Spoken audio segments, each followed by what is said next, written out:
Hare Krishna. L2 வகுப்புக்கு எல்லாரையும் வரவேற்கிறேன். இன்னைக்கு நம்ம ஃபர்ஸ்ட் சாப்டரோட இன்னும் கம்ப்ளீட் பண்றது பாக்கி இருக்கு. 2 கிளாஸ் போயிடுச்சு, இது 3வது கிளாஸ்.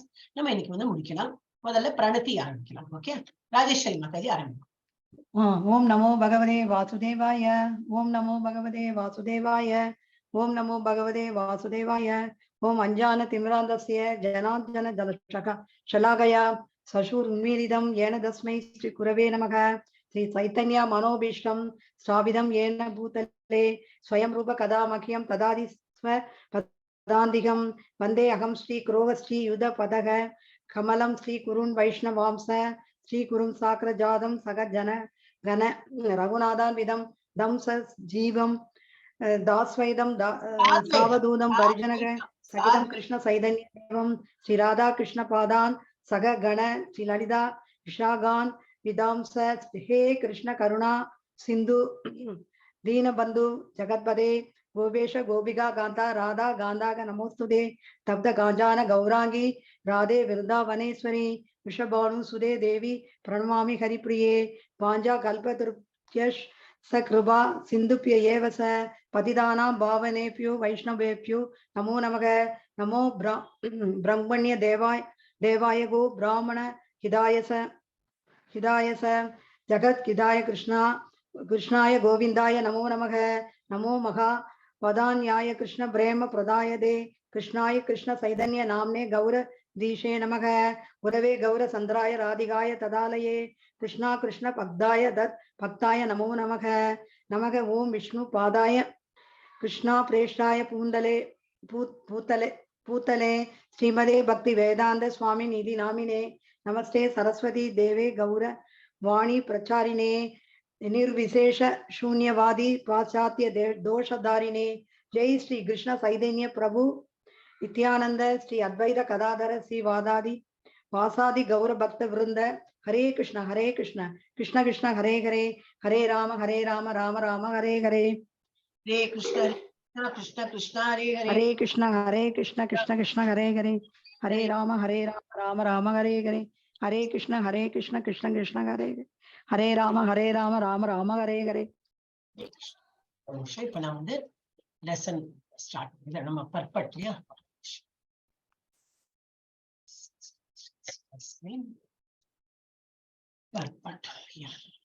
இப்ப ஆரம்பிக்கலாம். மாதாஜி யார் படிச்சிருந்தா? ஜனி மாதாஜி தானே படிச்சா இல்லையா? படிங்க மாதாஜி. இது பண்ணிக்கிறேன்.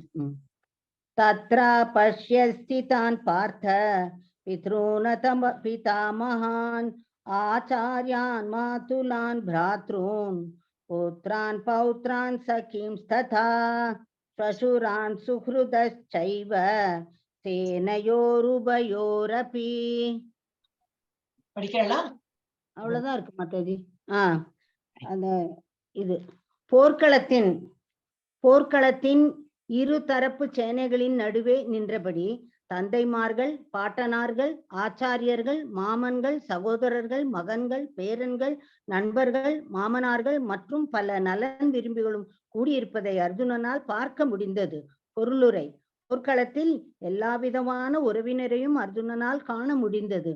புரீஷ்ரவன் போன்ற தனது தந்தையின் தலைமுறையை சார்ந்தவர்களையும், பீஷ்மர், சோமதத்தர் போன்ற பாட்டனார்களையும், துரோணாச்சாரியர், கிருபாச்சாரியர் போன்ற ஆச்சாரியர்களையும், சல்லியன், சகுனி போன்ற மாமாக்களையும், துரியோதனன் போன்ற சகோதரர்களையும், லக்ஷ்மணன் போன்ற மகன்களையும், அஸ்வத்தாமன் போன்ற நண்பர்களையும், கிருத்தவர்மன் போன்ற நலம் விரும்பிகளையும் கண்டான்.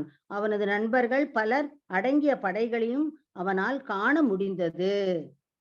இப்ப என்னது, அர்ஜுனன் இந்த தேரை ஓட்டிண்டு கிருஷ்ணன் என்ன சொல்ற, 2 அணிக்கு நடுவுல தேரை நிறுத்துங்க அப்படி சொன்னு கிருஷ்ணன் வேணும்னே அவங்க தாத்தா இவெல்லாம் இருக்காங்க இல்லையா, அவளுக்கு முன்னாடி நிறுத்துற. ஏன்னா தெரியட்டும் அவருக்கு, அர்ஜுனனுக்கு இஸ் வெரி சென்சிட்டிவ் கை. அவருக்கு ரொம்ப அந்த இமோஷனல் ரொம்ப அட்டாச் அவர். அப்ப பார்த்தோம்னா கம்பேஷன் அது அவருக்கு தெரிய வருது. ஐயோ இவாள்லாம் நம்ம எதிர இருக்காளான்னு. யாரெல்லாம் இருக்கா, நிறைய பேர்லாம் கொடுத்துருக்கு. அர்ஜுனால் காண முடிந்தது. என்னெல்லாம் காண முடிந்தது? பூரிஸ்ரவன் போன்ற தனது தந்தை, இந்த மாதிரி அங்க பெரிவாள்லாம் இருக்கா, சோமதத்தர், பீஷ்மர், நிறைய பேர் கொடுத்துருக்கேன், துரோணாச்சாரியர், கிருப்பாச்சாரியர், ஆச்சாரியர்கள், அந்த மாதிரி ஆச்சாரியர்கள். அப்புறம் சல்லியன் சகுனி அந்த மாதிரி உள்ள மாமாக்களையும் பார்த்தான், துரியோதனம் போன்ற கசின் பிரதர்ஸ் சகோதரர்களையும் பார்த்தான், லக்ஷ்மண் போன்ற மகன்களையும் பார்த்தான், அஸ்வத்தாமன் போன்ற நண்பர்களையும் பார்த்தான், கிருத்தவர்மன் போன்ற நலன் விரும்பிகளையும் பார்த்தான். அவ்வளவு பேர் அந்த எதிரணியில இருக்காங்க, எல்லாத்தையும் பார்த்தான். அவனது நண்பர்கள் பலர் அடங்கிய படைகளையும் அவனால் காண முடிந்தது. இதெல்லாம் அவன் பார்த்தான். அடுத்தது 1.27. யார் படிக்கிறார் மாதாஜி?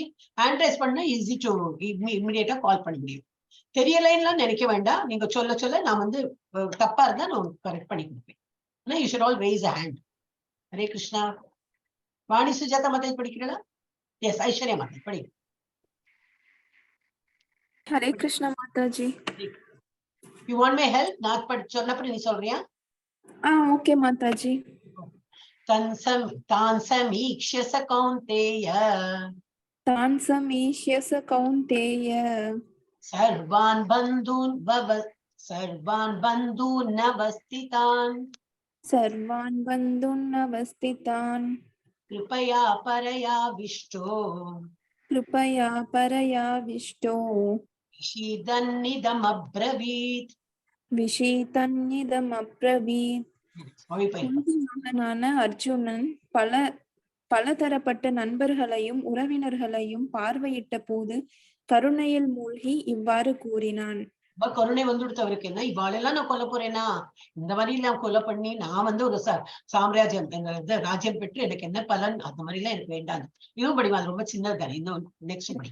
அர்ஜுன உவாச்ச दृष्ट्वे मां स्वजनं कृष्ण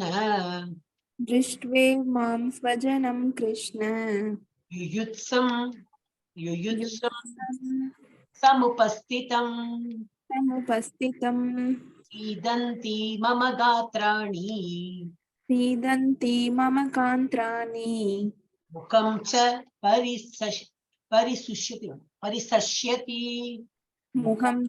परिशस्यति. மொழிபெயர்ப்பு. அர்ஜுனன் கூறினான், எனது அன்பு கிருஷ்ணரே, போரிடும் உணர்வுடன் என் முன் கூடியுள்ள எனது நண்பர்களையும் உறவினர்களையும் கண்டு என் உடல் அங்கங்கள் நடுங்கி வாய் உலர்வதை உணர்கிறேன். பொருளுரை. தேவர்களிடமும் காணக்கூடிய அனைத்து நற்குணங்களையும் நேர்மையான இறை பக்தியுடைய எந்த மனிதரிடமும் காண முடியும். அதே சமயம் தெய்வ பக்தியற்ற ஒருவன் கல்வி, பண்பாடு முதலியவற்றில் முன்னேறியவனாக இருப்பினும் தெய்வீக குணங்கள் அவனிடம் இருக்காது. எனவே தனது உறவினர்களையும் நண்பர்களையும் போர்க்களத்தில் கண்ட அர்ஜுனன் தங்களுக்குள் சண்டையிட முடிவு செய்திருந்த அவர்களின் மீதான இரக்கத்தால் மூழ்கி போனான். தனது வீரர்களை பொறுத்தவரை ஆரம்பத்திலிருந்தே அவன் அவர்களிடம் இரக்கம் கொண்டிருந்தான்.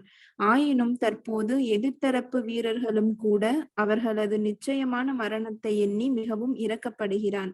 இவ்வாறு சிந்திக்கும் போது அவனது உடல் அங்கங்கள் நடுங்கி வாய் உலர்ந்து போகிறது. மற்றவர்களின் போரிடும் எண்ணத்தை கண்டு அவன் ஏறக்குறைய பெரும் ஆச்சரியமுற்றான். உண்மையில் வம்சம் முழுவதுமே அவனுடன் இரத்த சம்பந்தம் உள்ள உறவினர்கள் அனைவருமே அவனுடன் போர் புரிய வந்திருந்தனர். இது அன்பான பக்தனான அர்ஜுனனை மூழ்கடித்தது.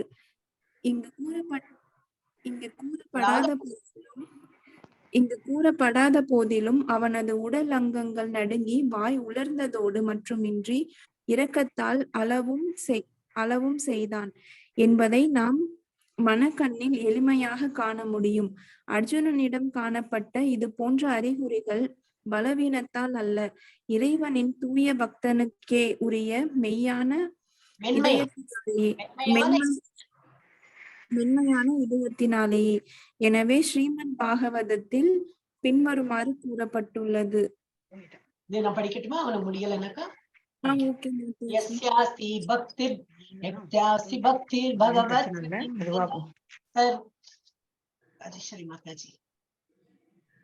यस्यास्ति भक्तिर्भगवत् यकिंचन सर्वैर्गुणैस्तत्र समासते सुराः அபக்தஸ்ய குதோ மஹத்குணா மனோரதேனா சதி தாவதோ பஹிஹி.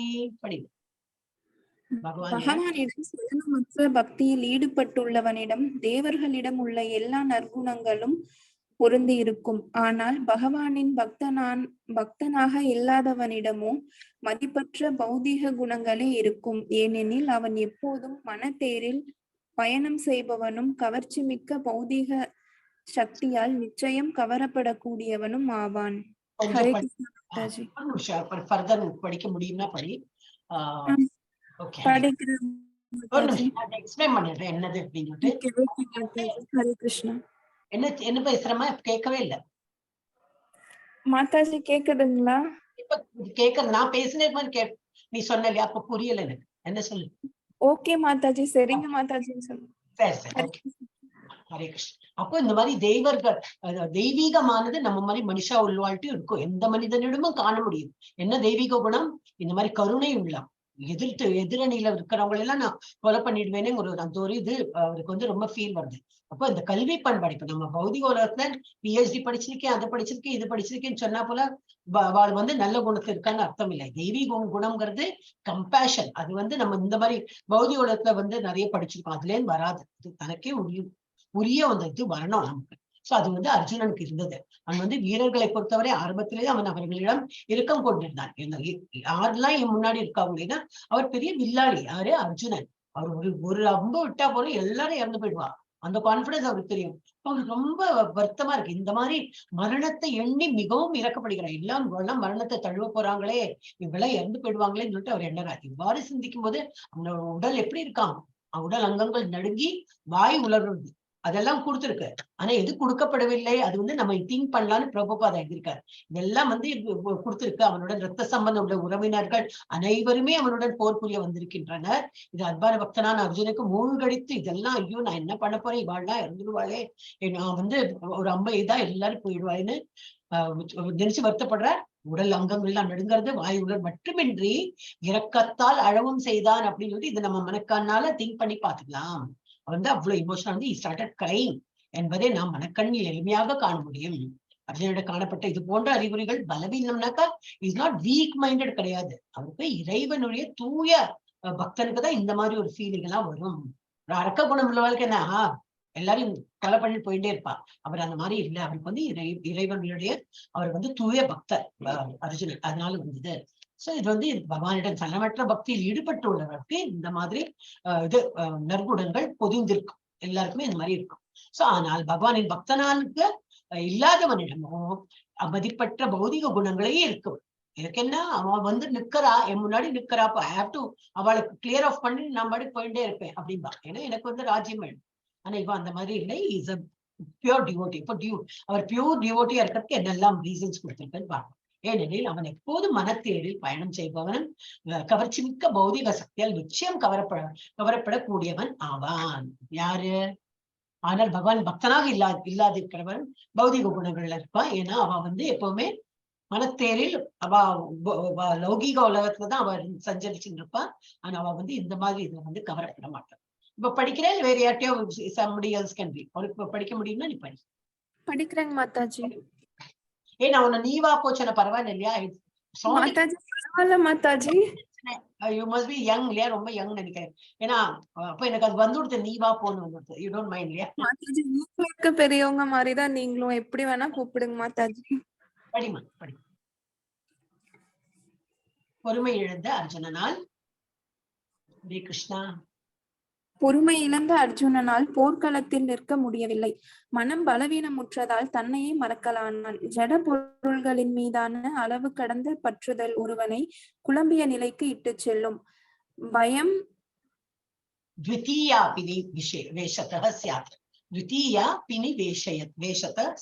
பாகவதம் 11:2.37.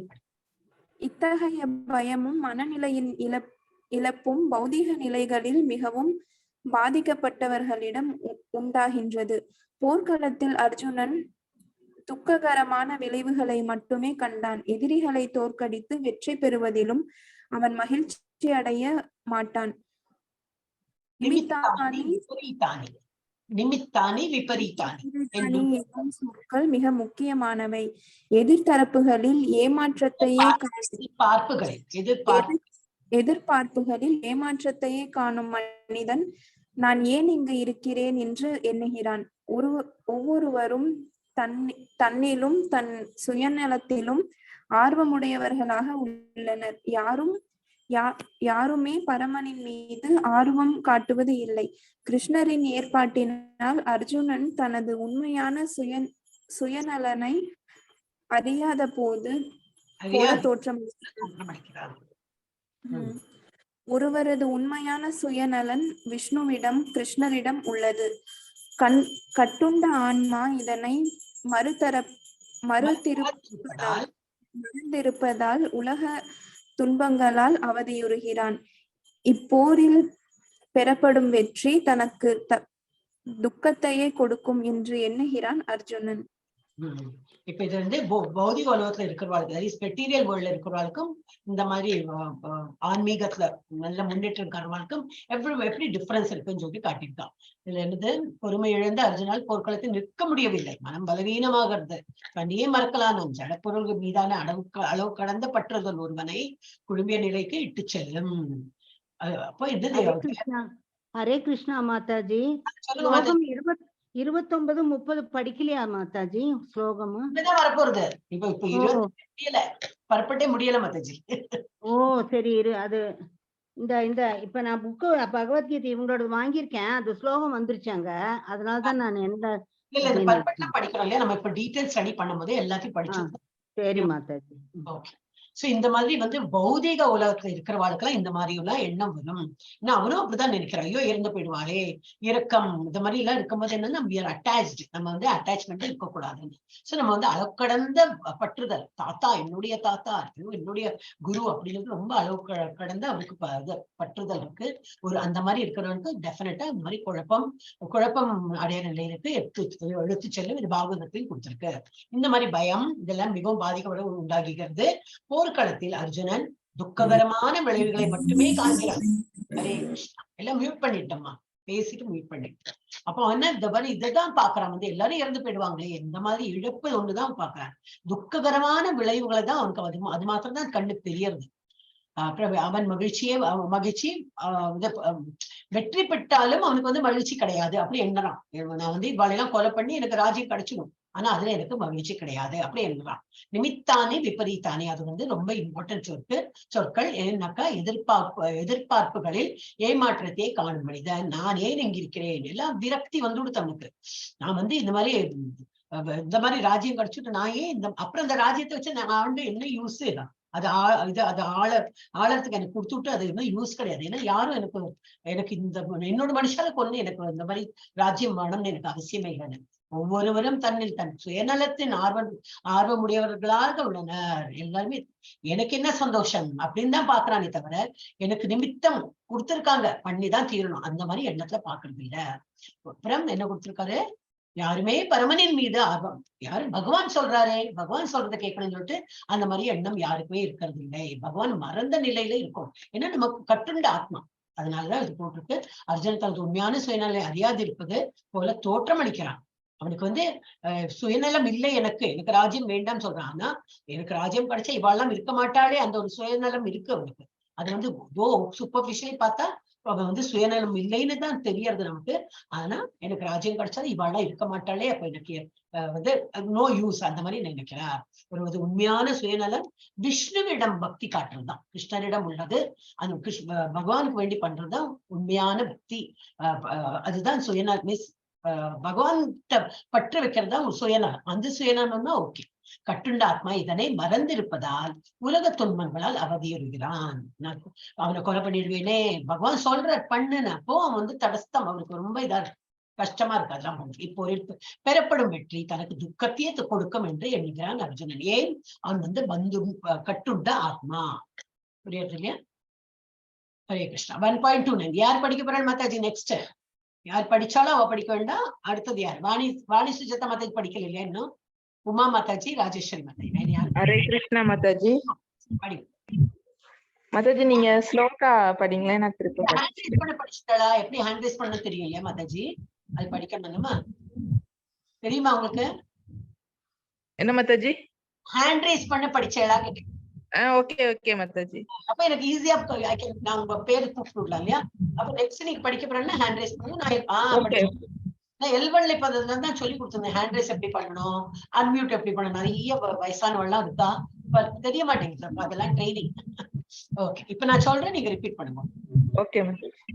वेपतुष्ट शरीरे मे वेपतुष्ट शरीरे मे रोमहर्षश्च जायते रोमहर्षश्च जायते गाण्डीवं स्त्रंसते हस्तात् गाण्डीवं संशते हस्तात् त्यक्षैव परिदह्यते रक्षैव परिशस्यते दह्यते एरियदा परिदह्यते இது ஸ்கின் எல்லாம் परिशस्यते படிங்க மொழிபெயர். என் உடல் முழுவதும் நடுங்குகின்றது, மயிர் கூச்செறிகின்றது, என் வில்லான காண்டீபம் கையிலிருந்து நழுவுகின்றது, தோல் எரிகின்றது. பொருளுரை: இருவிதமான உடல் நடுக்கமும் இருவிதமான மயிர் கூச்சமும் உண்டு. இந்த சின்னங்கள் மிகுந்த ஆன்மீக பரவசத்தினாலோ பௌதீக சூழ்நிலையின் பெரும் பயத்தினாலோ ஏற்படுபவை. பௌதீக உணர்வு பெற்ற நிலையில் பயம் என்பதே கிடையாது. தெய்வீக உணர்வு ஆப்போசிட் ஆயிடும் மீனிங். தெய்வீக உணர்வு பெற்ற நிலையில் பயம் என்பதே கிடையாது. தெய்வீக உணர்வு பெற்ற நிலையில் பயம் என்பதே கிடையாது. அர்ஜுனனுடைய தற்போதைய நிலையில் ஏற்படும் அறிகுறிகள் உயிர் நஷ்டத்தை உச்சேதித்த பௌதீக பயத்தால் ஏற்பட்டவையே. மற்ற அறிகுறிகளிலிருந்து இது தெளிவாக தெரிகிறது. தனது புகழ்பெற்ற வில்லான காண்டீபத்தை நழுவ விடும் அளவிற்கு பொறுமை இழந்துள்ளான். உள்ளே அவனது இதயம் எரிந்ததால் தோல் எரிவது போல உணர்ந்தான். இவை அனைத்தும் வாழ்வை பற்றிய பௌதீக உணர்வால் ஏற்படுபவை ஆகும். இப்ப யாரு பௌதிக உலகத்துல இருக்கான், அவனுக்கு உயிரிழப்பு கண்ணுக்கு தெரியறது, அப்புறம் மயிர்கூச்சி எரியறது. இப்ப இந்த மயிர்கூச்சி எரியறதுலாம் 2 டைப் ஆஃப் மயிர்கூச்சி எரியும். ரொம்ப ஆழ்நிலை இந்த பகவானோட தரிசனம்லாம் பார்க்கும்போது நம்ம எஸ்பெஷலி நம்ம இந்த குல தெய்வத்துக்கு போவோம்.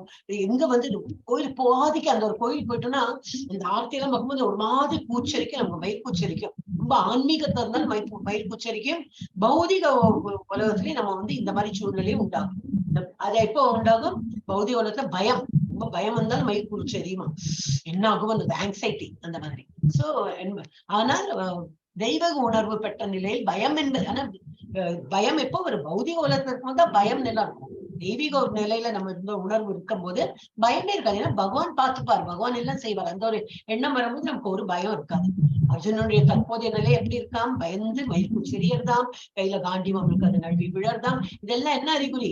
ஸ்டில் இந்த மெட்டீரியல் வேர்ல்ட்ல இருக்கான், இன்னும் அந்த ஆன்மீகத்துக்கு போல. கூடவே பகவான் இருக்கார், அவனுக்கு தெரியும், அர்ஜுனுக்கு தெரியும் பகவான் தான் கூட இருக்கார். அவரோட நிழல்ல நான் இருப்பேன், எனக்கு என்னது கவலை, அந்த மாதிரி எண்ணம் இல்லாம இன்னமும் எனக்கு பயம், என்னோட மனுஷா போயிடுவாளே, அந்த மாதிரி இன்னமும் பௌதிக எண்ணத்திலேயே இருக்கான். அதனாலதான் மயிர்கூச்சி எரியறதாம், காண்டீபம் நழுவி விழறது, அப்புறம் என்னது இது ஸ்கின் எரியறா போல, உயிர் நஷ்டத்தை போட்டிருக்கேன்.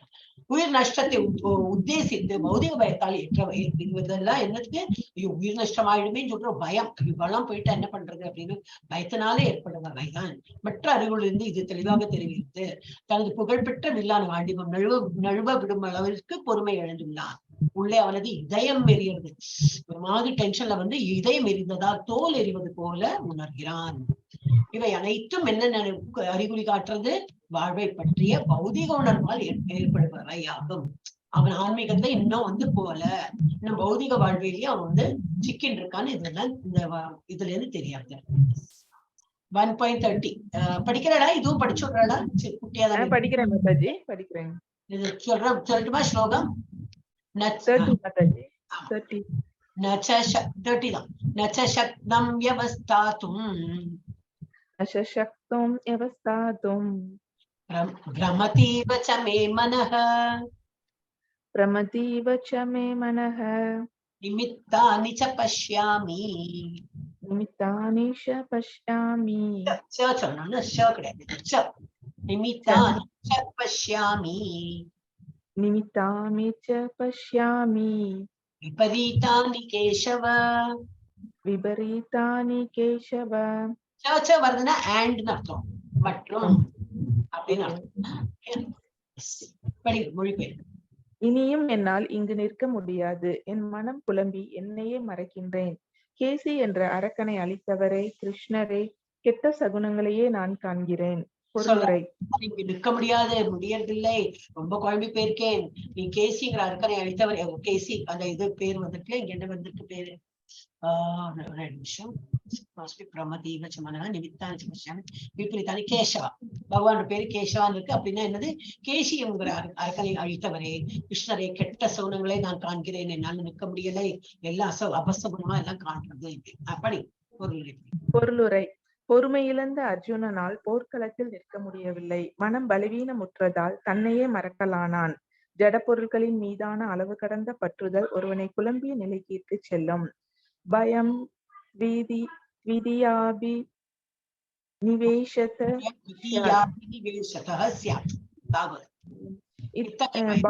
பாகவதம் 11.237.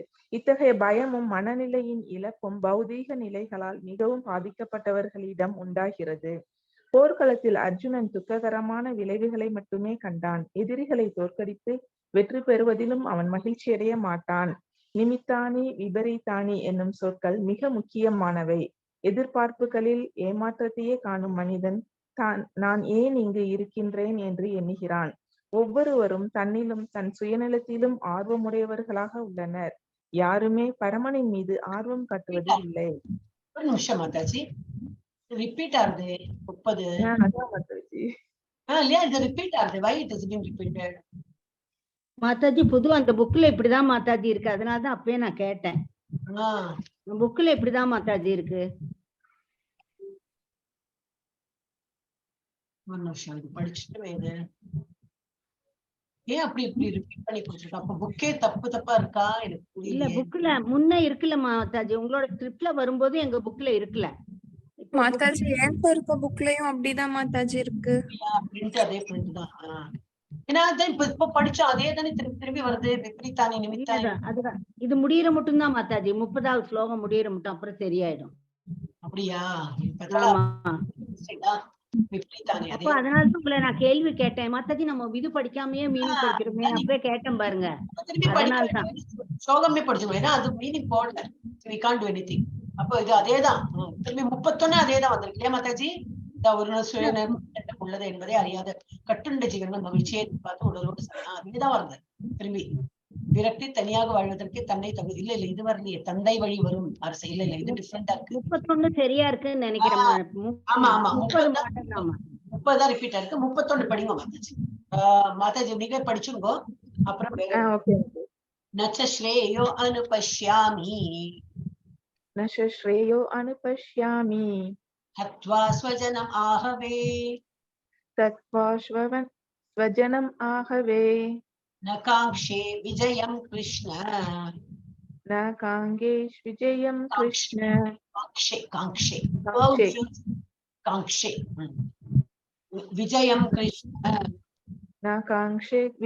கிருஷ்ண நச்சராஜ்யம் சுகானி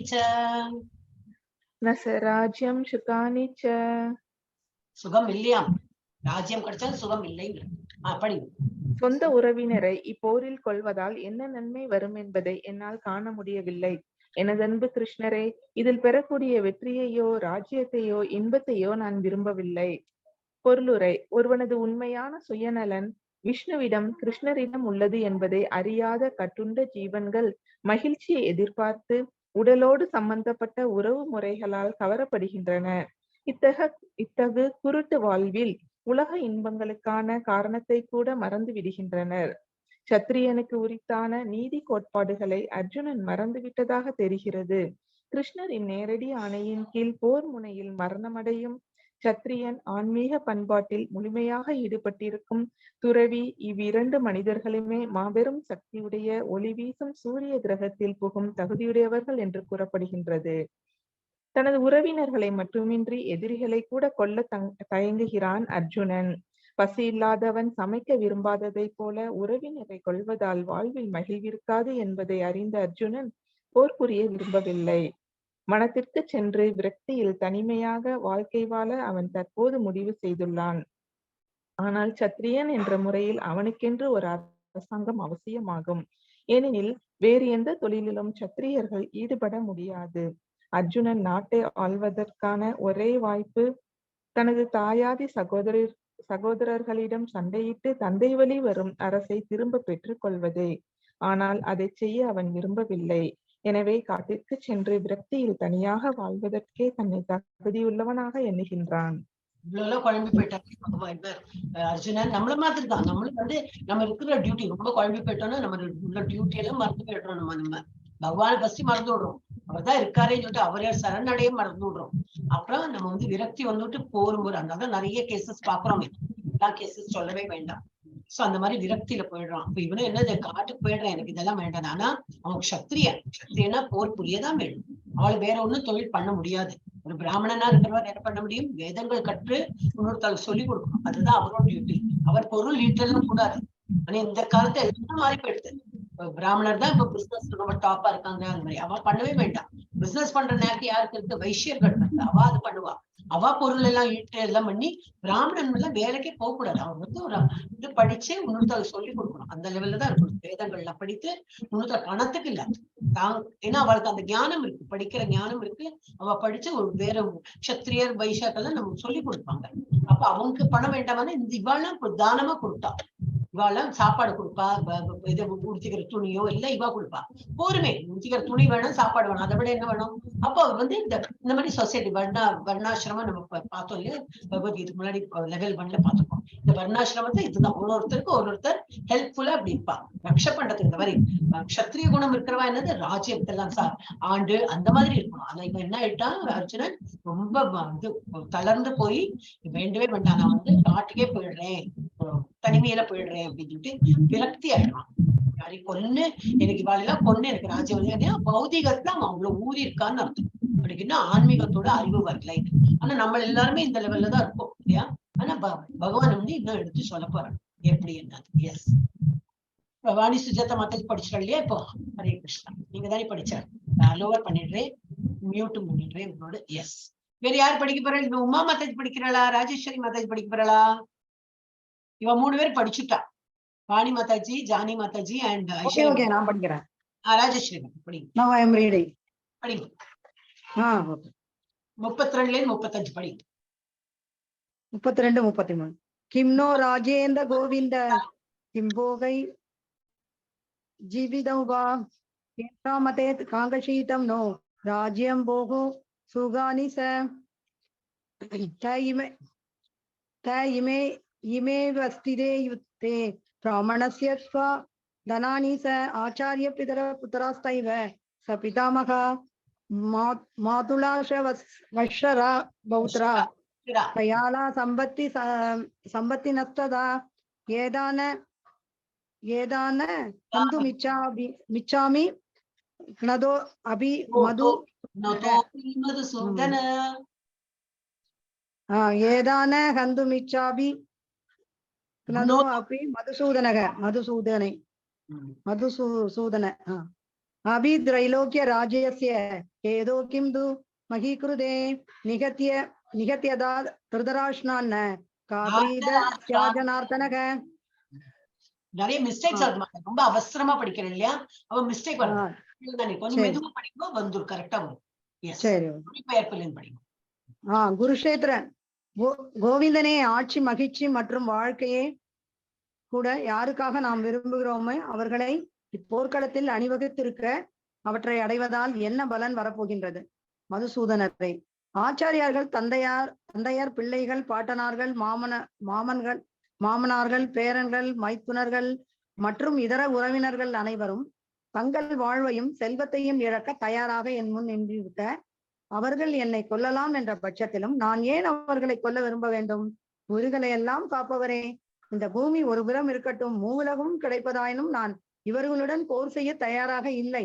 திருதராஷ்டிரன் மகன்களை கொல்வதால் நான் எவ்வித ஆனந்தத்தையும் அனுபவிக்க போகிறோம். எதிரணியில யாரெல்லாம் இருக்காங்க? ஒரு நிமிஷம் அந்த எதிரணியில யாரெல்லாம் இருக்காங்களா? மதுசூதனரே, ஆச்சாரியர்கள் இருக்காங்க, முன்னாடி தந்தையர் இருக்காங்க, அப்புறம் யாரு பிள்ளைகள், தந்தையோடனாக்கா என்னது, தந்தை ஸ்தானத்துல எத்தனை பேர் இருக்காங்க, பிள்ளை ஸ்தானத்துல எத்தனை பேர் இருக்கா, பாட்டன்கள், ஸ்வசுரா, அது இது மாமனார், ஸ்வசுரா, இதெல்லாம் போட்டுருக்கு, மாமன்கள், மாமனார்கள், பேரன்கள், மைத்தூர் எல்லாம் இருக்கா, எல்லாம் ரிலேட்டிவ்ஸ் அந்த எல்லாம் இருக்கா. இதர உறவினர்கள் அனைவரும் தங்கள் வாழ்வியும் செல்வத்தையும் இழக்க தயாராக. ஏன்னா அவருக்கு அவ்வளவு கான்பிடன்ஸ், நான் ஒரு 50 எல்லாரும் இறந்து போயிடுவாங்க கான்பிடன்ஸ். இவங்க எல்லாம் உயிர் இழக்க தயாராக முன்னாடி நிக்கிறாளே, அவர்கள் என்னை அவாவானே என்ன கொல்லட்டும், ஆனா நான் அவர்களை கொல்லத்துக்கு நான் ரெடியாவே இல்லை. எனக்கு வந்து ஒரு உலகம் இல்லை, என்னது அவர்கள் என்னை கொல்லலாம், அந்த பட்சத்தில் நானே அவர்களை கொல்ல வேண்டும். உயிர்களுக்கெல்லாம் காப்பவரே, இந்த பூமி ஒரு புறம் இருக்கட்டும், உலகம் எனக்கு கிடைக்க போறது அப்படின்னாலும் எனக்கு அந்த மாதிரி உலகமும் வேண்டாம். எனக்கு இவாளை கொண்டுட்டு எனக்கு வேண்டாம். இந்த அனுபவிக்க நான் என்னத்தை அனுபவிக்க போறேன் அப்படின்னு சொல்றாங்க. பொருளுடைய படிங்க. கிருஷ்ணரை அர்ஜுனன் கோவிந்தன் என்றழைத்தார். ஏனெனில் அவரே புலன்களுக்கும் பசுக்களுக்கும் இன்பம் அளிப்பவர். இந்த விசேஷமான வார்த்தையை உபயோகிப்பதன் மூலம் தனது புலன்களை எதிர் திருப்தி செய்யும் என்பதை கிருஷ்ணர் புரிந்து கொள்ள வேண்டும் என்பதை அர்ஜுனன் குறிப்பிடுகிறான். ஆனால் கோவிந்தன் தனது புலன்களை திருப்தி செய்வதற்காக அல்ல. நாம் கோவிந்தனை திருப்தி செய்ய முயன்றால் தமது சொந்த புலன்கள் தாமாகவே திருப்தி அடைகின்றன. ஜடவழியில் ஒவ்வொருவரும் தத்தமது புலன்களை திருப்தி செய்ய விரும்புகின்றனர். மேலும் அத்திருப்திக்கு தேவையானவற்றை கடவுள் அளிக்க வேண்டும் என்று விரும்புகின்றனர். ஜீவன்களின் தகுதிக்கேற்றவாறு அவர்களது புலன்கள் இறைவன் திருப்தி செய்வாரே அன்றி அவர்கள் பேராசைப்படுபவர்களுக்கு அல்ல. ஆனால் ஒருவன் மாற்று வழியை பின்பற்றும் போது, அதாவது தன் சுய புலன்களை திருப்தி செய்ய விரும்பாமல் கோவிந்தனின் புலன்களை திருப்தி செய்ய முயலும் போது கோவிந்தனின் கருணையால் ஜீவனின் எல்லா ஆசைகளும் நிறைவேறுகின்றன.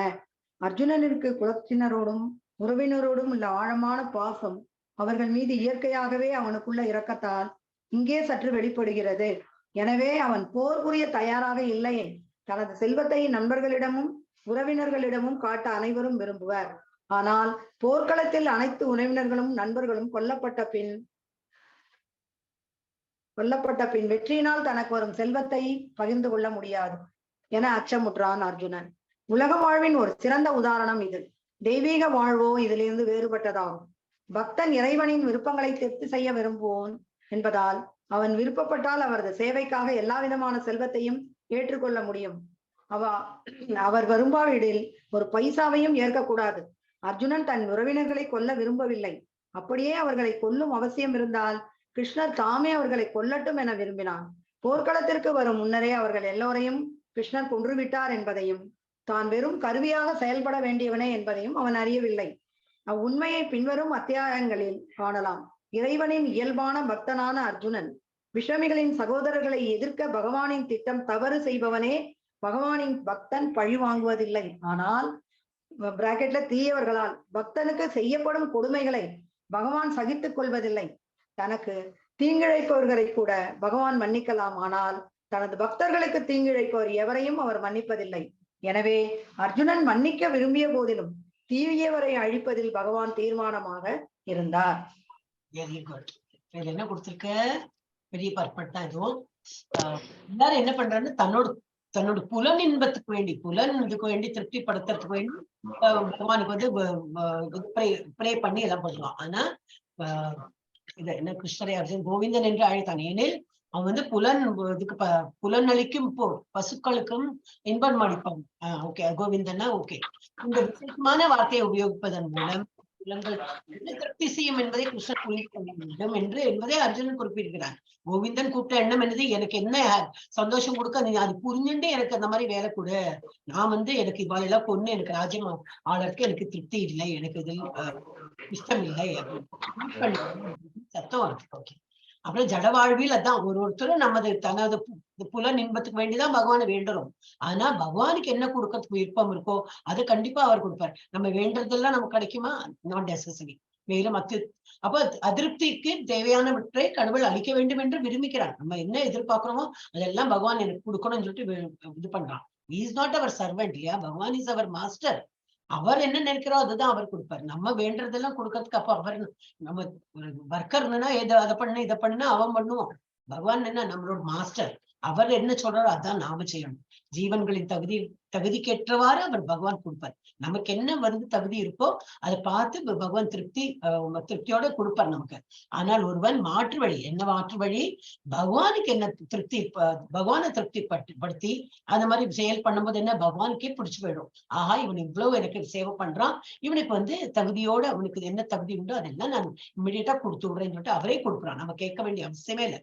ஸோ இன்ஸ்டெட் ஆஃப் ஆஸ்கிங் டைரக்டா நேருக்கு அது கூட இது கூட பண்றதுக்கு பதிலா பகவானை சேவை பண்ணணும். பகவான் சேவைன்னா என்னது, நாம ஜபா பண்ணணும். அந்த மாதிரி பகவத்கீதா எல்லாம் படிக்கும்போது என்ன ஆகும், பகவான் ரொம்ப சந்தோஷமாய் அவர் கொடுக்க ஆரம்பிப்பார். நமக்கு என்ன தகுதி உண்டோ அது கொடுப்பார். நம்ம எதிர்பார்க்கவே வேண்டாம். எதிர்பார்க்காருக்கு ஏதாவது ஒண்ணு கிடைத்ததுன்னா அது ரொம்ப சந்தோஷத்தோட போய் நமக்கு முடியும். இல்லை நம்ம எதிர்பார்த்துட்டு அது கிடைக்கலைன்னா என்ன ஆகும், விரக்தி, கோபம் இதெல்லாம் வரும். ஸோ பெட்டர் என்ன பண்ணணும், ஒண்ணு எதிர்பார்க்க வேண்டாம், பகவான் நாமத்தை சொல்றது. அண்ட் அவர் நமக்கு என்ன தகுதி உண்டோ அது டெஃபினட்டா கொடுப்பார். அப்புறம் தனது செல்வத்தை நண்பர்கள் உறவுகளுக்கும் காட்ட அனைவரும் விரும்புவார்.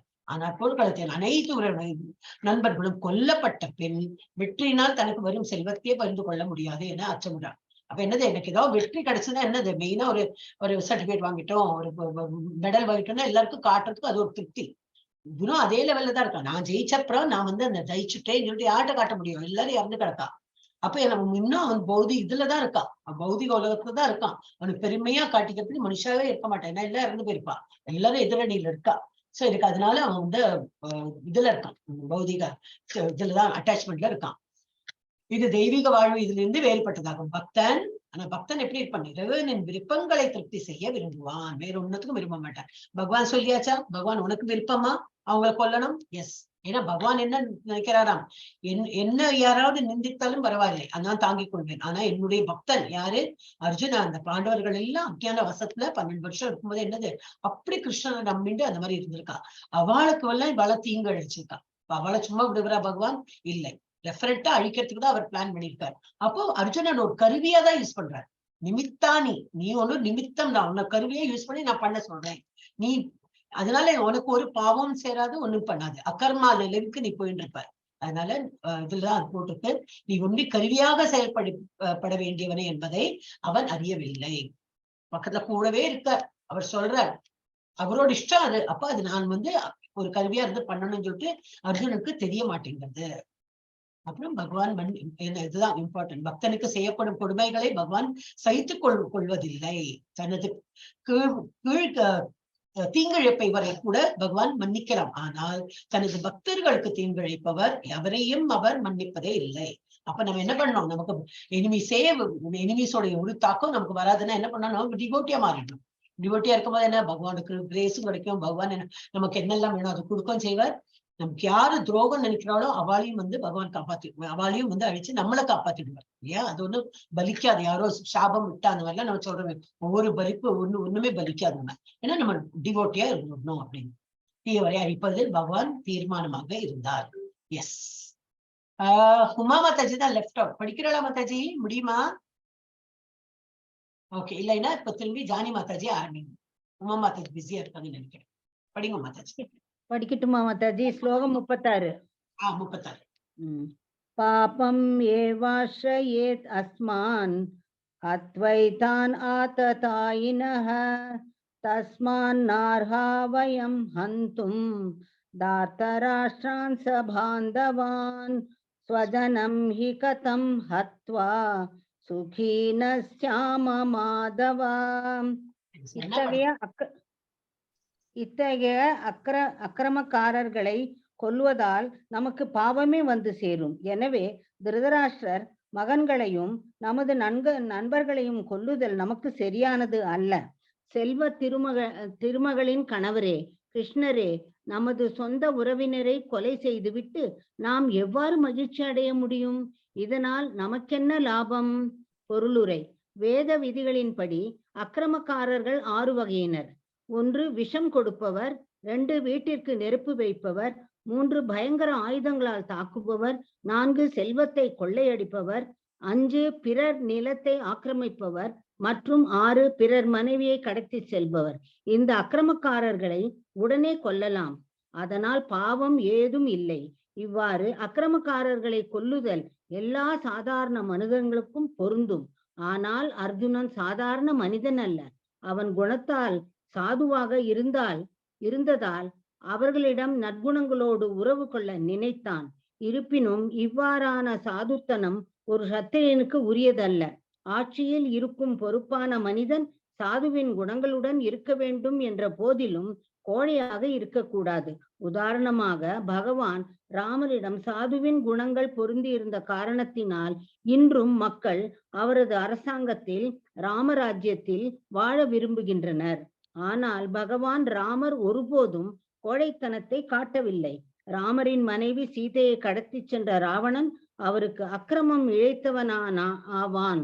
அதனால் அவர் அவனுக்கு உலக சரித்திரத்தில் இணையற்ற தேவையான பாடத்தை நன்கு கற்பித்தார். இருப்பினும் அர்ஜுனனின் விஷயத்தில் அக்கிரமக்காரர்கள் வித்தியாசமானவர்கள். சொந்த பாட்டனார், சொந்த ஆச்சாரியர், நண்பர்கள், மகன்கள், பேரன்கள் முதலியோர் என்பதை கருத வேண்டும். அதனால் அவர்களின் மீது, சாதாரண அக்கிரமக்காரர்களின் மீது தீவிர நடவடிக்கை எடுப்பதை போல செயல்படக்கூடாது என்று அர்ஜுனன் எண்ணினான். அதற்கும் மேலாக சாதுக்கள் மன்னிக்க வேண்டும் என அறிவுறுத்தப்படுகின்றனர். இந்த அரசியல் அவசர நிலையையும் விட சாதுக்களை பொறுத்தவரையில் இத்தகைய அறிவுரைகளே முக்கியமானவை. அரசியல் காரணங்களுக்காக சொந்த உறவினர்களை கொல்வதை காட்டிலும் நற்குணத்தையும் தர்மத்தையும் அடிப்படையாக கொண்டு அவர்களை மன்னித்து விடுதல் சிறந்தது என்று எண்ணினான் அர்ஜுனன். தற்காலிகமான உடல் சுகத்திற்காக கொலை செய்வதை அவன் லாபம் என்று கருதவில்லை. ராஜ்யங்களும் அவற்றினால் பெறப்படும் சுகங்களும் நிலையானவை அல்ல. அவ்வாறு இருக்க உறவினரை கொல்வதன் மூலம் தனது சுய வாழ்க்கைக்கும் நித்திய விடுதலைக்கும் ஏன் ஆபத்தை தேடிக்கொள்ள வேண்டும்? இவ்விஷயத்தில் மாதவா அல்லது செல்வ திருமகளின் கணவர் என்று கிருஷ்ணனை அர்ஜுனன் அழைப்பதன் மிக முக்கியமானதாகும். செல்வ திருமகளின் கணவரான அவர் இறுதியில் தூரதிருஷ்டத்தை கொடுக்கக்கூடிய செயலை செய்யும்படி தன்னை தூண்டக்கூடாது என்று அர்ஜுனன் சுட்டிக்காட்ட விரும்புகிறான். கிருஷ்ணரோ யாருக்குமே தூரதிருஷ்டத்தை கொடுப்பவர் அல்ல என்பதால் அவரது பக்தர்கள் விஷயத்தில் சொல்ல வேண்டிய தேவையே இல்லை. ஹரே கிருஷ்ணா மாதாஜி. ஹரே கிருஷ்ணா. நல்ல பர்பட் இது. அப்படின்னா வேத விதிகளின்படி இது ரொம்ப இம்பார்ட்டன்ட். அதனால மார்க் பண்ணிருக்கேன். அடிக்கடி இது படிக்கலாம். விஷம் கொடுப்பவர் யாரு ஆப்ரஸர்ஸ் இருக்கா, அவளை மன்னிக்கவே முடியாது. யாரு விஷம் கொடுத்து கொலை பண்ண நினைக்கிறாளோ அவ. இவெல்லாம் சின்ன குழந்தைலாம் இருக்கும்போது பண்ணினான். இந்த பீமனுக்கு விஷம் கொடுத்து கொல்ல பார்த்தாங்க திருதராஷ்டிரன் துரியோதனன். அப்புறம் வீட்டுக்கு நெருப்பு வச்சார். அந்த இந்த மாளிகையில இருந்தானே, அதுல அரக்கு மாளிகையில நெருப்பு வச்சு கொலை பண்ண பார்த்தா. ஆனா அவ சொர்க்கத்துல இருந்து வெளியில வந்துட்டா வெளியில. அப்புறம் பயங்கர ஆயுதங்களால் தாக்குபவர். அப்புறம் செல்வத்தை கொள்ளையடிப்பவர், பிறர் நிலத்தை ஆக்கிரமிப்பவர், பிறர் மனைவியை கடத்தி செல்வன். இவாள்லாம் 6 ஆப்ரஸர்ஸ். இவாளை சும்மா விடவே கூடாது அப்படின்னு. இந்த அக்கிரமர்களை உடனே கொல்லலாம், அது தப்பே கிடையாது. இதெல்லாம் பண்ணிருக்காவா இல்லையா? குந்தி வஸ்திராரணம் பண்ணிருக்கா, எல்லாம் என்ன பண்ணல, எல்லாம் பண்ணிருக்கா. சோ அவளை கொல்லறதுல பாவம் இல்லை. அந்த மாதிரி வேற என்ன கொடுத்துருக்கு? அர்ஜுனா அர்ஜுனா சாதாரண மனிதன். அவனுக்கு குணத்தாலே சாதுவா நல்ல ஒரு குணம் இருக்கு அவனுக்கு. அப்போ ஆனால் அர்ஜுனன் சாதாரண மனிதன்ல அவன் குணத்தால் சாதுவா இருந்ததால் அவர்களிடம் நற்குணங்களோடு உறவு கொள்ள நினைத்தான். பிகாஸ் அவன் நல்ல குணத்தால் இருக்கிறதுனால எதிரணிலையும் அவன் அதையே எதிர்பார்க்கலாம். ஐயோ அவளையெல்லாம் கொண்டுவேனே, அவன் ஏன் அவளையெல்லாம் சும்மா இறக்கணும், விட்டுடலாம், போட்டு அவள் தெரியாதனமா பண்ணிருக்கா, விட்டுடலாம், என்னது மாஃப் கொடுத்துடலாம், மன்னிச்சு விடலாம் அப்படின்னு இருக்காங்க. இதனால இருப்பினும் இவ்வாறான சாதுத்தனம் ஒரு க்ஷத்திரியனுக்கு அழகு இல்லை.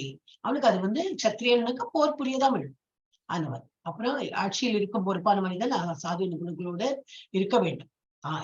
என்ற போது சாதுவோட குணம் இருக்க வேண்டும், ஆனால் கோழையாக இருக்கக்கூடாது. சாது குணம் இருக்கணும், கம்பேஷனேட் அந்த இது இருக்கணும், ஒருத்தருக்கு இரக்கமான குணம் இருக்கணும். ஆனா கோழையாக நான் சண்டை போட மாட்டேன்னு சொல்லிட்டு இருக்க கூடாது. உதாரணமாக பகவான் ராமரிடம் சாது இது ஒரு எக்ஸாம்பிள் கொடுத்திருக்கா ராமரோடு. அப்புறம் என்ன கொடுத்திருக்க? அர்ஜுனன் தற்காலமான உடல் சுகத்திற்கு கொலை செய்வதை அவன் லாபம் என்று கருதவில்லை. உடல் சுகம் தானே. ஏன்னா இவங்க எல்லாம் இருந்தாதான் எனக்கு வந்து பெருமையா பேசுவா அப்படின்னு எல்லாம். தாத்தா இருந்தா என்னை பத்தி பெருமையா பேசுவா. அவளையே நான் வந்து அழிச்சுட்டேன்னாக்க என்னை பத்தி நல்லதா சொல்றதுக்கு யாருமே இருக்க மாட்டாளே. உடல் சுகம் இதெல்லாம் எதுல சம்பந்தப்படுறது? உடல் சுகம்.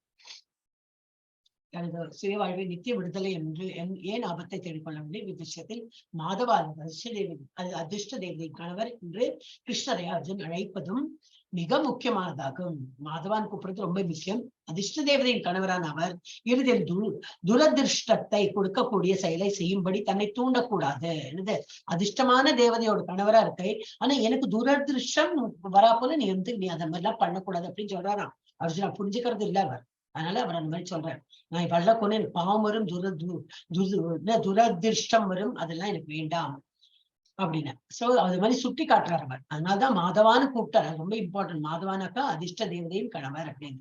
கிருஷ்ணரோ யாருக்கும் அவர் வந்து துரதிருஷ்டம் கொடுப்பவரே இல்லை என்பதால் அவரது பக்தர்கள் விஷயத்தில் கொல்ல வேண்டியது. அதனால அவளுக்கு வந்து ஒரு கொன்னு வந்து நீக்கு துரதிருஷ்டம் வரும்னு சொல்லிட்டு நம்ம பண்ண வேண்டிய அவசியமே இல்லை. அவளுக்கு வராது. ஏன்னா அவளும் பக்தர்கள்.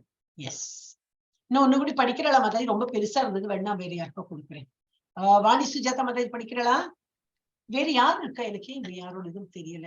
ஒரு பிரபுஜி எல்லாம் இருந்தாரு, போயிட்டாரா? ஹரே கிருஷ்ணா மாதாஜி. ஒரு நிமிஷம் இங்க இருக்காங்களே. ஐயோ, சாஸ்வதா இருக்காங்க. பின்னாடி இருக்கணும். நான் பார்க்கவே இல்லை மாதாஜி. முன்னாடி 4 பேர் தான் இருந்தா. அவளையே கூப்பிட்டு இருக்கேன். ஸ்கிரீன் மாதாஜி நான் பூ சேவைக்காக போயிட்டு இப்பதாங்க மாதாஜி வந்தேன். கௌரவ நித்தாய்க்கு பூ சேவை பண்ணிட்டு வந்தேன். சாரிங்க மாதாஜி, வர கொஞ்சம் லேட் ஆயிருச்சு. எனக்கு வந்து தெரியல. ஓகே, ரமேஷ்குமார் பிரபுஜி படிக்கிறா? படிங்க பிரபுஜி. எனக்கு இந்த ஸ்கிரீன்ல தெரியவே இல்லை. நீங்க ஹேண்ட் ரைஸ் பண்ணிடுவோம். அப்பதான் எனக்கு வந்து முன்னாடி தெரியும். ஓகே, படிச்சவாளே படிச்சுட்டு இருக்கா இல்லாட்டா. படிங்க. 37 38 படிங்க. ஹெல்ப் வேணுமா உங்களுக்கு? ஆமாங்க மாதாஜி. ஓகே ஓகே, நான் சொல்றேன், நீங்க படிங்க. யத்யப்யேதேன பஷ்யந்தி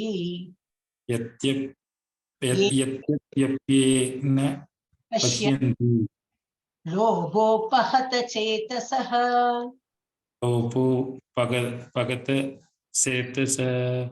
குலக்ஷய கிருதம் தோஷம் மித்ரதோஹே ச பாதகம். அடுத்தது நெக்ஸ்ட் படிப்போம். கதம் ந ஞேய மஸ்மாபிஹி. கதம் ந ஞேய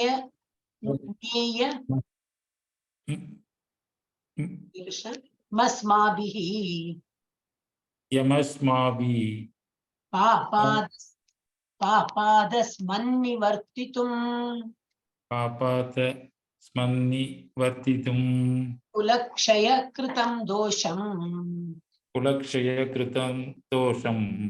பிரபஷ்யத்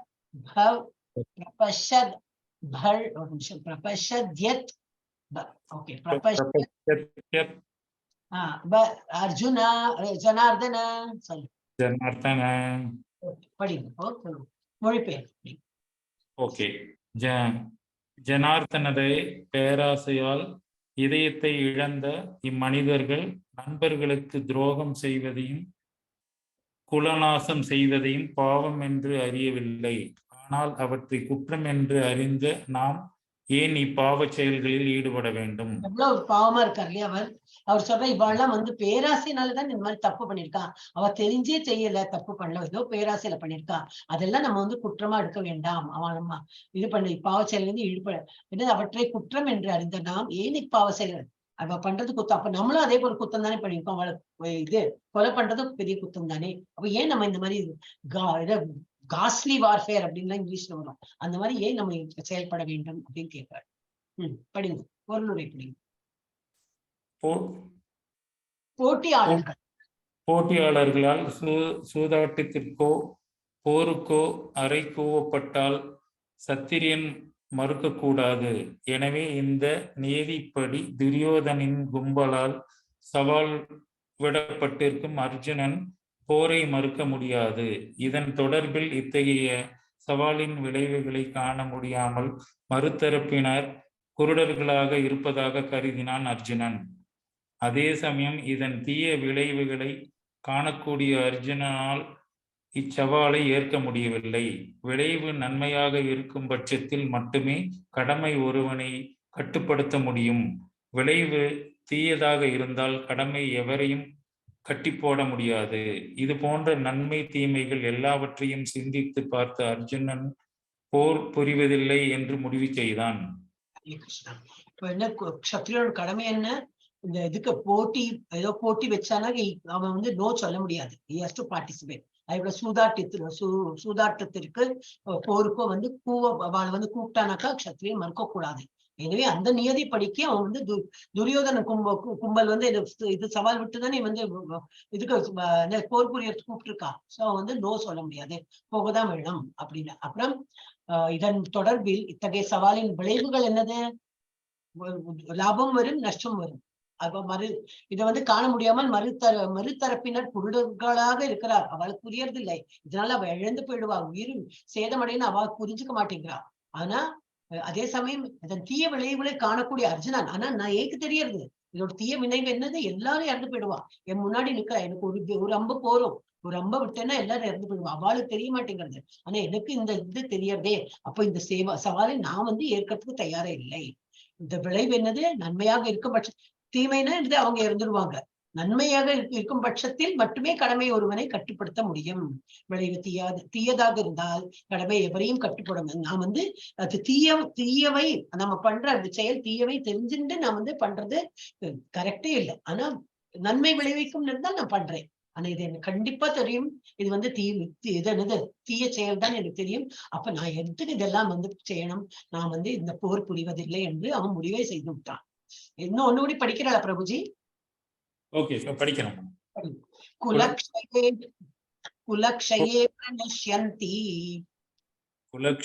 பிரணஷ்யந்தி குலதர்மா சனாதனாஹ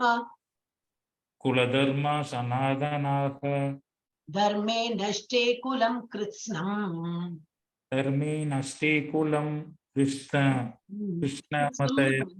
அந்த கிருஷ்ணம் படிச்சா அதர்மோன்னு வரும். ஓகே, கிருத்ஸ்னம். அதர்மோ அபிபம் பவத்யுத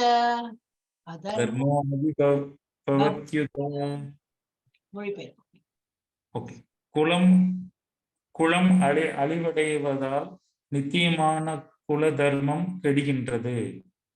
இதனால் வம்சத்தில் மேய்ந்திருப்பவர்கள் அதர்மங்களில் ஈடுபடுவார்கள். குலம் அழியறதுனால என்னது? குல தர்மம் எல்லாம் நசிச்சு போகும். இப்ப இந்த தாத்தா அப்பாமார்கள் தான் நிக்கிறாங்க, அவங்க எல்லாம் இறந்து போயிட்டான்னு என்ன ஆகும்? வீட்டுல இருக்கிற ஸ்திரீகள் எங்க போவா? அவளுக்கு ஆதரவு யாரு கொடுப்பா? அப்போ வேற புருஷாலும் அவள் சொல்லுவா, நான் உனக்கு அடைக்கலம் கொடுக்குறேன்னு. அப்ப என்ன ஆகும்? அதுல வேற குழந்தைகள் எல்லாம் பிறக்கும். அந்த குழந்தைகளுக்கு என்ன பேரு? வர்ணசங்கரா. இதெல்லாம் இவ வரும். அதுக்கெல்லாம் யார் பொறுப்பு? என் காரணம் தானே அந்த மாதிரி எல்லாம் ஆகும். குல நஷ்டத்தையே நான் பண்றேன் இப்படி எல்லாம் எடுத்து பகவானுக்கே அறிவுரை கூறுற அளவுக்கு அர்ஜுனன் வந்து சொல்றேன். ஏன்னா அவரை மாதிரிதான் நம்மளும் இருக்கோம். நம்ம வந்து அவ்வளவு சீக்கிரமா எல்லாம் புரிஞ்சுக்க மாட்டேங்கிறோம். அவர் அந்த மாதிரி எல்லாம் அர்ஜுனன் பேசுறார். வர்ணாசிரம வந்துடுது. அப்படி வர்ணாசிரம் வழிமுறையில் குடும்ப அங்கத்தினர்கள் முறையாக வளர்ந்து ஆன்மீக தகுதிகளை பெறுவதற்காக பல்வேறு அறப்பழக்கங்கள் உண்டு. பிறப்பு முதல் இறப்பு வரை செய்யக்கூடிய இது போன்ற தூய்மைப்படுத்தும் சடங்குகளுக்கு பெரியோரே பொறுப்பு. ஆனால் மூத்தோர் மரணமடைந்தால் இது போன்ற தூய்மைப்படுத்தும் குல பண்பாடுகள் நின்றுவிடலாம். எஞ்சி இருக்கும் இளைய தலைமுறை அதர்ம செயல்களில் ஈடுபட்டு ஆன்மீக விடுதலைக்கான தங்கள் வாய்ப்பை இழக்கலாம். எனவே எந்த நோக்கத்திற்காகவும் குலத்தின் முதியோர்களை அழித்தல் கூடாது. அப்ப இந்த போர் புரியறவாளெல்லாம் முதியோர்கள்ல வந்திருக்கா, அவள இறந்து போயிடுச்சுன்னா என்னது? அந்த குடும்பத்துல வந்து ஒரு நல்லது கெட்டதுன்னு எடுத்து சொல்றதுக்கு எப்பவுமே நம்ம பாக்குறோம் இல்லையா? நம்ம ஃபேமிலியிலேயே ஒரு பெரியவான்னு இருந்ததுனாக்கா நமக்கு தெரியாதானே எத்தனையோ இருக்கு. அவங்க கிட்ட கேட்டா இப்படி பண்ணோம் அப்படி பண்ணோம் சொல்லி கொடுக்கும்போது ஓஹோ அப்படியா அப்படின்னு சொல்லிட்டு நம்ம கேட்டு பண்றோம். அப்போ வந்து அந்த மாதிரி மூதாதையர் இல்லைன்னாக்கா அந்த இடத்துல என்ன இருக்கும்? எப்ப வேணா சாப்பிடலாம், எப்ப வேணா என்ன வேணா சாப்பிடலாம், அந்த மாதிரி லெவல்ல வரும். இப்ப அப்படியெல்லாம் நம்ம பார்க்கதான் செய்யறோம் இல்லையா? அப்ப அதே எடுத்து சொல்றாரு அவர். அது மாதிரி மூத்தோர் மரணமடைந்தால் என்னாகும்? தூய்மைப்படுத்தும் குல பண்பாடுகள் எல்லாம் நின்றுவிடும். எஞ்சி இருக்கும் இளைய தலைமுறை என்னது? அதர்ம செயல்களில் ஈடுபடுவார்கள். அப்புறம் ஆன்மீக விடுதலைக்காக அவர் தங்கள் வாய்ப்பை இழக்கலாம். வழிகாட்டுறதுக்கு மனுஷா இல்லையே. அவ பெரியவா இல்லைன்னா என்னாகும்? அந்த மாதிரி ஒரு வாய்ப்பு எழுந்து போயிடுவா.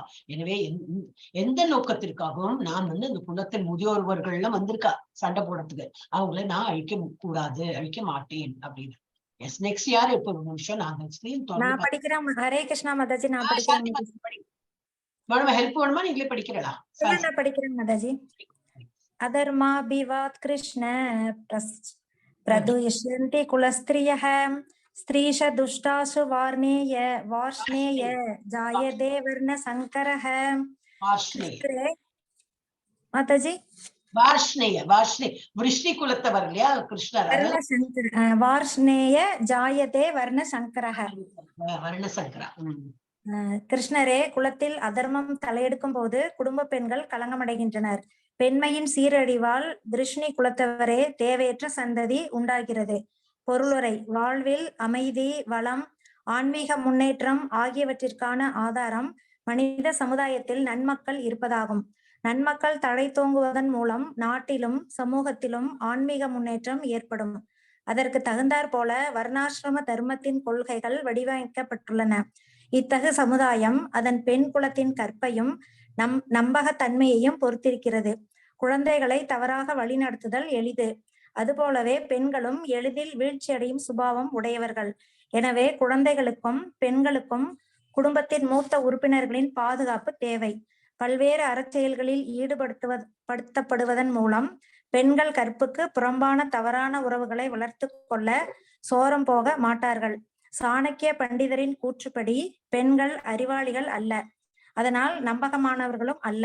எனவே அவர்களை எப்போதும் பலவிதமான அறம் சார்ந்த குல பண்பாடுகளில் ஈடுபடுத்த வேண்டும். அதன் மூலம் அவர்களது கற்பும் பக்தியும் வர்ணாசிரம முறையில் பங்கேற்கத்தக்க நல்ல சமுதாயத்தை தோற்றுவிக்கும். இத்தகு வர்ணாசிரம தர்மம் சீர்குலையும் போது இயற்கையாகவே பெண்கள் ஆண்களுடன் கலந்து செயல்படுவதற்கான சுதந்திரத்தை பெறுகின்றனர். இதனால் பெண்களின் கற்பு நிலை இழக்கப்பட்டு தவறான உறவுகள் தோன்றி தேவையற்ற சந்ததிகள் என்னும் அபாயத்தை உண்டு பண்ணுகின்றன. பொறுப்பற்ற ஆண்களும் சமுதாயத்தில் சோரத்தை, கள்ள தொடர்புகளை பெருக்குகின்றனர். இதனால் மனித சமுதாயத்தில் தேவையற்ற குழந்தைகள் தோன்றி போர், தொற்று வியாதிகள் முதலிய அபாயங்களை ஏற்படுத்துகின்றனர். ஹரே கிருஷ்ணா. வர்ணசங்கரா, அந்த மாதிரி வர்ணசங்கராவுக்கு இதுக்கு முன்னாடி நான் சொன்னேன் அதேதான். இது வந்து பெண்கள் வந்து இது சாணக்கிய பண்டிதரின் படி. இப்ப நம்ம வந்து சாணக்கியரோட எல்லாம் படிக்க போறது இல்லை. இந்த காலத்தை பார்த்த பெண்களும் ரொம்ப ஸ்மார்ட்டர் இதாதான் இருக்காங்க. பட் அவர் அந்த காலத்தோட இது பண்டிதரின் படி என்னன்னாக்கா, அந்த காலத்துல பெண்கள்லேயே அறிவாளிகள் இல்லைன்னு சொல்லிட்டு இருந்தார். படிப்பே சொல்லி கொடுக்க மாட்டாளே, 6 வயசுல கல்யாணம் பண்ணி கொடுத்துருவா. அந்த குழந்தை ஸ்கூல் போறதுக்கு முன்னாடி கல்யாணம் அடிப்படி கிச்சன்ல வேலை பண்ண ஆரம்பிச்சிடும், எல்லாம் வீட்டு வேலையெல்லாம் பண்ண ஆரம்பிக்கும். அப்போ வந்து எக்ஸ்போஷர் கிடையாது. அதனால வந்து அவ அறிவாளிகள் இல்லைன்னு இருக்கு. ஆனா நல்ல அறிவாளி தான். அந்த காலத்துல நம்மளே பார்க்கலாம், வயசானவாள்லாம் வந்து கணக்கு போடுறத பார்த்தா நம்ம ஸ்கூலுக்கே போயிருக்க மாட்டா. நம்ம பாட்டிமார்கள் அந்த அவளை கொள்ளு பாட்டி அவளாம் ஸ்கூலுக்கே போகாம நல்ல கணக்கு வச்சு இந்த மனக்கணக்குல அவ வந்து கரெக்டா ஒரு கால்குலேஷன் பண்ணுவா. நமக்கு கால்குலேட்டர் வச்சா கூட அப்புறம் என்ன நம்பர் நம்ம கேட்டுட்டு இருப்போம் இல்லையா? அது வந்து இதில் அவரோட சாணக்கிய கூற்றுப்படி. ஆனா நம்ம என்ன நினைச்சு பார்க்கணும்னாக்கா, எப்பவுமே ஃபீமேல்ஸ்க்கு வந்து ஒரு இது வேணும், ப்ரொடெக்ஷன் வேணும். எதர் அப்பா மூலமா, இல்ல அண்ணா, இல்ல வந்து கல்யாணம் ஆச்சுன்னா ஒரு ஹஸ்பண்ட் மூலமா, இல்ல ஹஸ்பண்ட் இல்லைன்னா பிள்ளை மூலமா, எப்பவுமே பொண்களுக்கு ஒரு இது வேணும். ஏன்னா அவ வந்து பிசிக்கலி வீக், ரொம்ப இன்டெலிஜென்ட் தான், எல்லாம் கரெக்டா நல்லா சம்பாதிப்பா எல்லாம். ஆனாலும் ஒரு இருட்டினப்புறம் ஒரு டென்ஷன் வரும், ஐயோ வீட்டுக்கு வந்து சேர்ந்துட்டாங்களா அப்படின்னு. ஏன்னா புருஷால்னா எப்படின்னா ரொம்ப பலசாலிகள், பிசிக்கலி ரொம்ப ஸ்ட்ரென்த் உள்ளவா. அப்போ ஈஸியா மடக்கிடலாம் இல்லையா? லேடிஸ்க்கு வந்து ஹார்ம் பண்ணலாம் அவன் வந்து. அதனாலதான் இந்த மாதிரி எல்லாம் நிறைய நடக்குது. இன்னும் இப்ப இந்த காலத்தையும் நடக்குது. இதெல்லாம் எப்போ எழுதுனது இல்லையா? பகவத்கீதால என்னைக்கோ எழுதுனது. அப்பவே அந்த மாதிரி எல்லாம் இருந்திருக்கும். வர்ணசங்கரால கிருஷ்ணர் சொன்ன அந்த டைம்லயே இருந்திருக்குன்னா இப்போ அதேதான். பெண்களை எல்லாம் அதனாலதான் ப்ரொடெக்டடா ஏன் வளர்க்கணும் அப்படின்னா, ஏன் நாங்களாம் படிச்சது இல்லையா அந்த மாதிரிலாம் திமிரெல்லாம் பேசக்கூடாது. ஏன்னா நம்ம அந்த மாதிரிதான் we have to be protected by somebody. நம்ம வந்து அந்த ப்ரொடெக்ஷன்ல இருந்தாதான் யாரோ இருக்கான யாராவது நமக்கு வந்து ஹார்ம் பண்ண நினைச்சாலும் என்ன நினைப்பாங்க, ஓ இல்ல அவனுக்கு ப்ரொடெக்ட் பண்றதுக்கு ஒரு ஆள் இருக்கா, நம்ம எல்லாம் வாலாட்ட முடியாதுன்னு. ஆனா என்ன ஆயிடும், இந்த சண்டையில வந்து தாத்தா இறந்து போயாச்சு, மாமனார் எல்லாரும் இறந்து போயிட்டாங்க, ஹஸ்பண்ட் எல்லாருமே அங்க பிள்ளைகள் எல்லாம் இறந்து போயிட்டாங்கன்னா வீட்டுல வந்து நிர்கதியா இருப்பாங்க லேடிஸ். அப்ப என்ன பண்ணுவா, வேறொரு ஆணை தான் அணுகணும். ஏன்னா அவளுக்கு வேற பசங்க இருக்கும், அந்த பசங்களை எல்லாம் பெரியவா வளர்க்கணும். அதுக்கெல்லாம் என்ன பண்ணுவா, வேற அப்ப திரும்பி கல்யாணம் பண்ணிக்க முடியுமா? ஒரு வாட்டி கல்யாணம் ஆயிடுச்சு, அப்புறம் வேற புருஷன் கூட சம்பந்தம் வைக்கும் போது என்ன அதுல ஒரு குழந்தைகள் எல்லாம் பிறக்கும், அந்த குழந்தைகளுக்கு தான் பேரு வர்ண சங்கரா. இந்த மாதிரி எல்லாம் அக்கிரமம் எல்லாம் நடத்துவோம். அப்ப அதுல இருந்து இத்தகு வர்ணாசிரம தர்மம் சீர்குலையும் போது இயற்கையாகவே பெண்கள் ஆண்களுடன் கலந்து செயல்படும் சுதந்திரத்தை பெறுகின்றனர். இதனால் பெண்களின் கற்பு நிலை இழக்கப்பட்டு தவறான உறவுகள் தோன்றி தேவையற்ற சந்ததிகள் இன்னும் அபாயத்தை உண்டு பண்ணுங்க. அதுக்குதான் பேரு வர்ண சங்கரா. அது போடலையும் இங்க போட்டு முன்னாடி. ஓகே, நெக்ஸ்ட் யார் படிக்கிறேன்? நான் திரும்பி அந்த ஸ்கிரீன் திறந்து பாக்குறேன், யாருக்கானே தெரிய மாட்டேங்குது. ஜெயந்தி மூர்த்தி படிக்கல, சாஸ்வதா படிக்கல, அப்புறம் யார் படிக்கல? பாக்கியெல்லாம் படிச்சுட்டேன். ஜெயந்தி மூர்த்தி படிக்க போறா? ஓகே, சாஸ்வதா படிக்கிறேமா? படிக்கிறேங்க மாதாஜி. ஹரே கிருஷ்ணா. நான் இவ ட்ரை பண்றேங்க மாதாஜி. சங்கரோ நரகாயைவ குலக்ஞானாம் குலஸ்ய ச. சங்கர மாதாஜி. சங்கர சங்கரோ கிடையாது, சங்கரோ நரகாய. படிக்கட்டுங்களா மாதாஜி? படிங்க. சங்கரோ நரகாயைவ குலக்ஞானாம் குலஸ்ய ச பதந்தி பிதரோ ஹ்யேஷ்யாம் லுப்த பிண்டோ தகக்ரியா. தேவையற்ற ஜனத்தொகை பெருக்கம் குடும்பத்திற்கும் குடும்ப பண்பாட்டையும் அளிப்போருக்கும் நிச்சயமாக நரக நிலையை ஏற்படுத்துகிறது. அது போன்ற சீர்குலைந்த குலங்களின் முன்னோர்கள் வீழ்ச்சியடைகின்றனர். ஏனெனில் அவர்களுக்கு பிண்டமும் நீரும் அளிக்கக்கூடிய நிகழ்ச்சிகள் நடப்பதில்லை. பொருளுரை: பலன் நோக்கு செயல்களின் சட்டதிட்டங்களின்படி குடும்பத்தின் முன்னோர்களுக்கு உணவும் நீரும் அளிக்கும் கருமத்தை செய்ய வேண்டும். இந்த சடங்கு விஷ்ணுவை வழிபடுவதன் மூலம் நடத்தப்படுவதாகும். ஏனெனில் விஷ்ணுவின் பிரசாதத்தை உண்பது ஒருவனை எல்லா பாவங்களிலிருந்தும் விடுவிக்க கூடியது. சில வேளைகளில் முன்னோர்கள் பல பாவச் செயல்களின் விளைவுகளால் துயரப்பட்டு கொண்டிருக்கலாம். சிலர் ஸ்தூல உடலை அடைய முடியாமல் தங்களது சூட்சம உடலிலே பேய்களாக அலைந்து கொண்டிருக்கலாம். வாரிசுகளின் மூலம் முன்னோர்களுக்கு பிரசாதம் அளிக்கப்படும் போது அவர்கள் பல்வேறு விதமான துன்ப வாழ்விலிருந்தும் பேய் போன்ற நிலைகளிலிருந்தும் விடுபடுகின்றனர். இவ்வாறு முன்னோருக்கு உதவுதல் குல பண்பாடாகும். பக்தி தொண்டில் ஈடுபடாதவர்கள் இது போன்ற சடங்குகளை செய்தாக வேண்டும். பக்தி தொண்டை பின்பற்றி வாழ்பவர்கள் இத்தகு செயல்களை செய்ய வேண்டியதில்லை. பக்தி தொண்டை எளிமையாக நிறைவேற்றுவதன் மூலமே பல்லாயிரக்கணக்கான முன்னோரை எல்லா துன்பங்களிலிருந்தும் ஒருவனால் விடுவிக்க முடியும். பாகவதத்தில் 11.5.41 பின்வருமாறு கூறப்பட்டுள்ளது: தேவர்ஷி பூதாப்த நிராம் பித்ருணாம் ந இங்கரோ நாயம் ருணி ச ராஜன் சர்வாத்மனா யஹ சரணம் சரண்யம் கதோ முகுந்தம் பிரஹ்ருத்ய கர்த்தம். ஓகே மாதாஜி. எல்லா கடமைகளையும் விட்டொழித்து முக்தி அளிப்பவரான முகுந்தனின் பாத கமலங்களில் சரணடைந்து தீவிர பக்தி தொண்டு புரிபவர் தேவர்களுக்கோ முனிவர்களுக்கோ மற்ற உயிர்களுக்கோ குடும்ப அங்கத்தினர்களுக்கோ மனித குலத்திற்கோ முன்னோருக்கோ எவ்விதத்திலும் கடன்படுவதில்லை. புருஷோத்தமரான முழுமுதற் கடவுளுக்கு பக்தி தொண்டு செய்வதன் மூலம் இது போன்ற கடமைகள் அனைத்தும் தாமாகவே நிறைவேற்றப்பட்டு விடுகின்றன. அப்ப பக்தி தொண்டுல பகவானுக்கு எல்லாம் சேவை பண்ணும்போது என்னது, இதெல்லாம் பித்ருக்கள் காரியம்னா பண்ணலைனாலும் பரவாயில்ல. ஆனா எல்லாரும் அந்த லெவல்ல வரல. அதனால எல்லாருக்கும் என்ன பித்ருக்களோட காரியம்லாம் பண்ணதான் வேணும். என்னது பித்ருக்கள் காரியம்னா என்னது, அவள் இப்போ நமக்கு இறந்து போனவாள்லாம் ஒரேடி ஸ்தூல சரீரம் இங்க விட்டுட்டான். சூக்ஷ்ம சரீரம் ஆத்மா தான் வெளியில போயிருக்கு. அது அழிஞ்சிட்டு இருக்குமா. அதுக்கு ஒரு முக்தி கிடைக்கணும்னா என்னது, எதோ கிருஷ்ணாவலத்துக்கு போனோம் இல்லாட்ட வேற உருவம் எடுக்கிறதுக்கு அது தவிச்சுன்னு இருக்குமா. அதுக்கு அது அந்த வேற உருவம் போறது வரைக்கும் அது சுத்தின்ண்டே இருக்கும், பேய்கள் மாதிரி சுத்தின்னு இருக்கும். அப்ப அவளுக்கு தண்ணி ஆகாரம்னா எப்படி இந்த மாதிரி ஸ்ராதம் பண்ணினாதான் அவளுக்கு அந்த இது கிடைக்கும். வேற ஒரு உடல்ல போச்சுன்னா பரவாயில்ல, அந்த உடல்ல போயிட்டு அது சாப்பிட்டுட்டு அந்த மாதிரி இருப்பா. ஆனா உடல் கிடைத்துதான் இல்லையான்னு நமக்கு தெரியாது. சோ நமக்கு என்னது, ஸ்ராதம் போடுறதெல்லாம் இம்பார்ட்டன்ட் தான். ஆனா பகவானோட நம்பிண்ட கிருஷ்ணரோட பக்தி தொண்டுல நம்ம இருந்தோம்னாக்கா இந்த ஸ்ராதம் பண்ணலைனாலும் பரவாயில்லைன்னு போட்டிருக்கு இதுல. ஓகே.